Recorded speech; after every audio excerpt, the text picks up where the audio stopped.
वाह वाह मम्मा, क्या स्वाद है। अरे मेरे राजा, सबका राजा आरती और मसाला।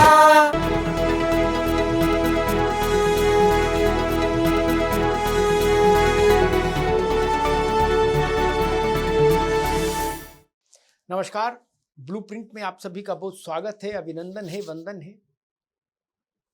पिछले दिनों आपने देखा होगा कि मुंबई में राष्ट्रीय स्वयंसेवक संघ के सरसंघ चालक मोहन राव भागवत ने लगभग 2000 जैन जी और जैन अल्फा पीढ़ी के नौजवानों से मुलाकात की, संवाद किया और एक लंबा सेशन हुआ प्रश्नोत्तर का। हर सवाल का जवाब बहुत इत्मीनान से मोहन भागवत ने दिया। उसमें कुछ बड़ी चीजें निकलकर सामने आई। अब उन पर देश भर में अलग अलग तरीके से विश्लेषण हो रहा है, जो कुछ मोहन राव भागवत के उस कार्यक्रम से निकलकर सामने आया। भागवत जी ने कहा कि ये जो जैन जी की पीढ़ी है, ये हमारी पीढ़ी से ज्यादा ईमानदार, ज्यादा कर्मठ, ज्यादा देशभक्त, ज्यादा सच्ची है।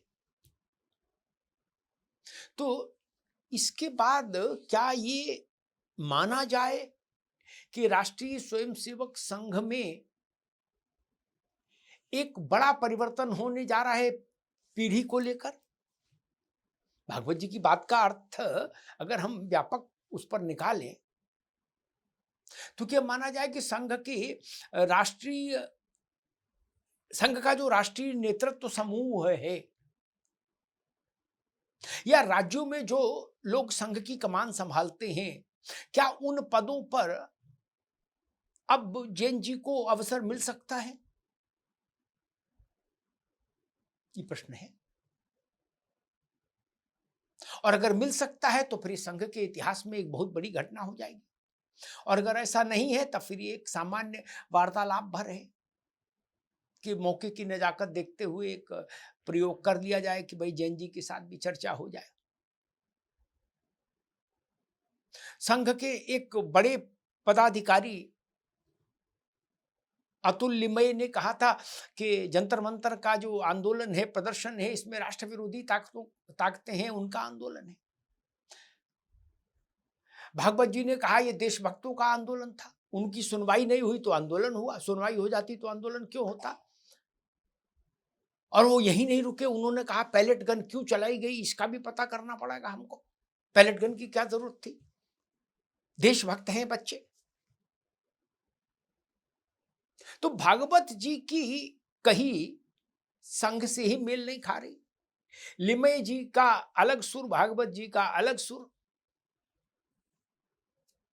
और भारतीय जनता पार्टी में भी बहुत सारे लोगों के सुर अलग हैं इस आंदोलन को लेकर। जैसी टिप्पणियां जंतर मंतर के समय आई थी, लेकिन भागवत जी ने बिल्कुल एक तरफा बैटिंग की है इसमें जैन जीस के लिए। अब उनको सुन के जैन जीस कितना आरएसएस के प्रति सॉफ्ट होंगे, उनके आरएसएस के प्रति झुकाव होगा, ये भविष्य की बात है, ये मैं नहीं कह सकता अभी। लेकिन कम से कम किसी भी नेता ने जैन जीस को लेकर इतनी अच्छी अच्छी बातें नहीं कही जितनी भागवत जी ने कही हैं। सारी अच्छी बातें उन्होंने कह दी। मुझे लग रहा है डिक्शनरी लेके कोई आदमी बैठे तो भी इतनी अच्छी बातें नहीं कह सकता किसी पीढ़ी के लिए जितनी बातें मोहन राव भागवत ने कह दी।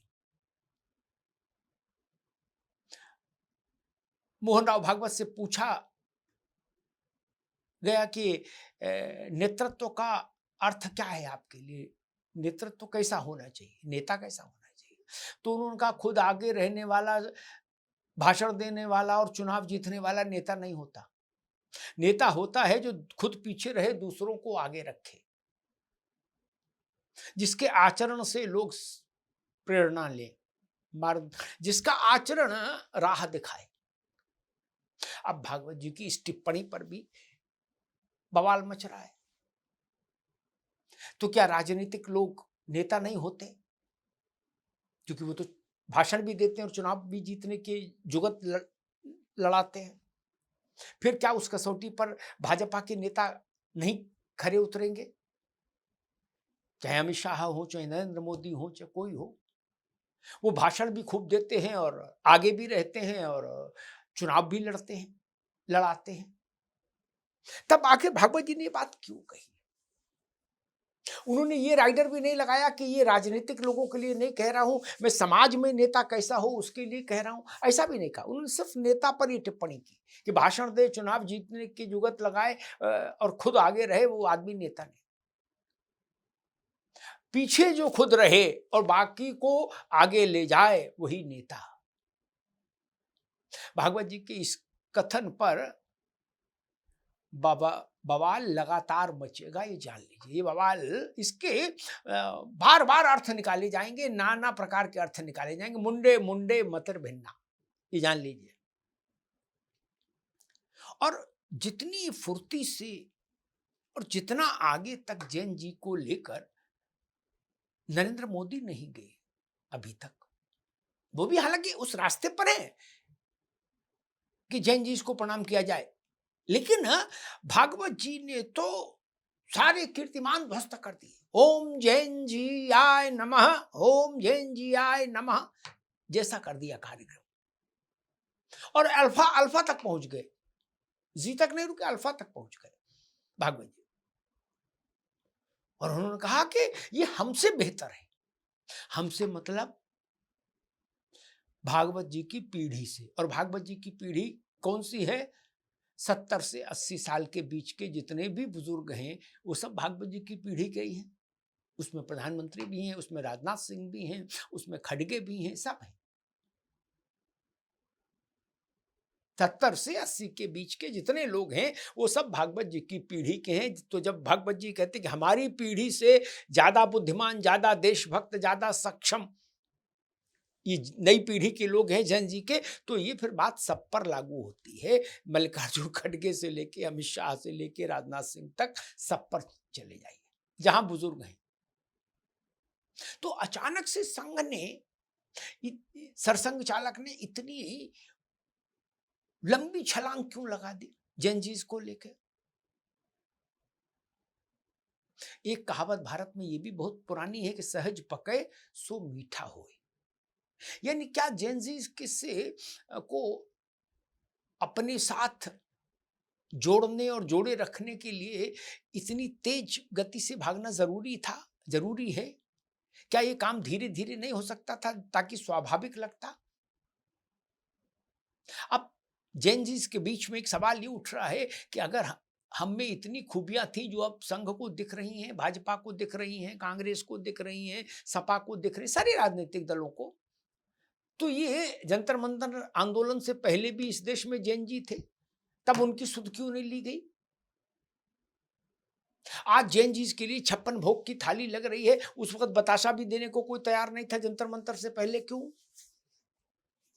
तब किसी राज्य में जैन जी कोई आंदोलन धरना प्रदर्शन भी करता था तो मार लाठी पुलिस कमर तोड़ देती थी।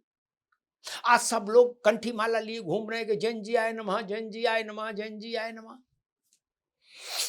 मुझे तो ऐसा लग रहा है कि कहीं ऐसा न हो कि जैसे नवरात्र पर इस देश में कन्या पूजन का विधान है, वैसे ये राजनीतिक दल और राजनेता आपसी होड़ और प्रतिस्पर्धा में जैन जी और अल्फा जैन जी के पूजन का विधान शुरू कर दें कि पता लगा शिवराज सिंह के यहाँ एक जैन अल्फा की पूजा हो रही है, राजनाथ सिंह के यहाँ एक जैन जी की पूजा हो रही है, राहुल गांधी 2 जैन जी और 2 अल्फा को के पांव धो के उनको तिलक लगा के और माल्यार्पण कर रहे हैं।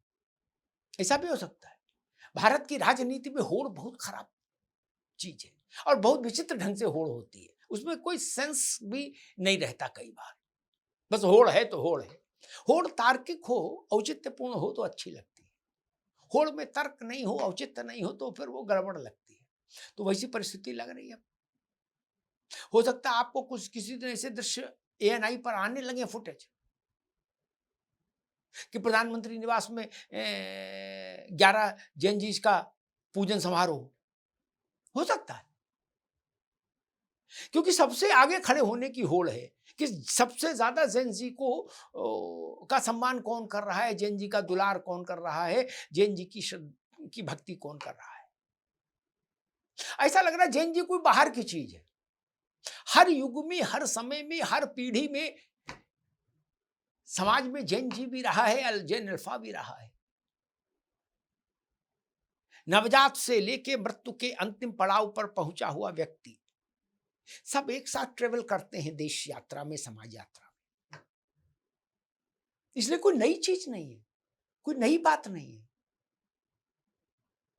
और हर दौर में युवा पीढ़ी आक्रामक रही है, बगावती रही है, विद्रोही रही है और कुछ नया करने का साहस रखने वाली रही है।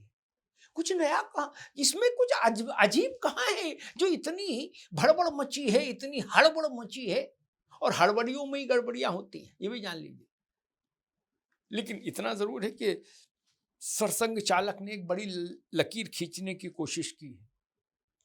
उस कोशिश को गैर भाजपाई दल भी समझ रहे हैं और भाजपा में भी उस कोशिश पर चिंतन और अनुचिंतन दोनों हो रहा है कि आखिर हमारे विचार परिवार के मुखिया ने ऐसा बोला तो क्यों बोला, और जो बोला है उसमें बिटवीन द लाइंस क्या है।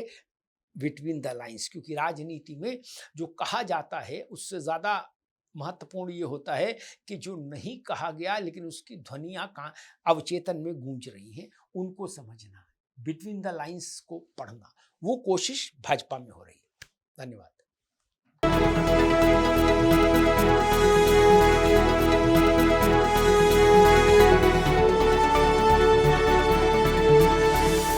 कुछ तो सस्ता लो, सब बढ़िया लो, इसमें क्या खास बात है? थोड़े में ज्यादा स्वाद, यही तो है इसकी खास बात। राजा आरती और मसाला।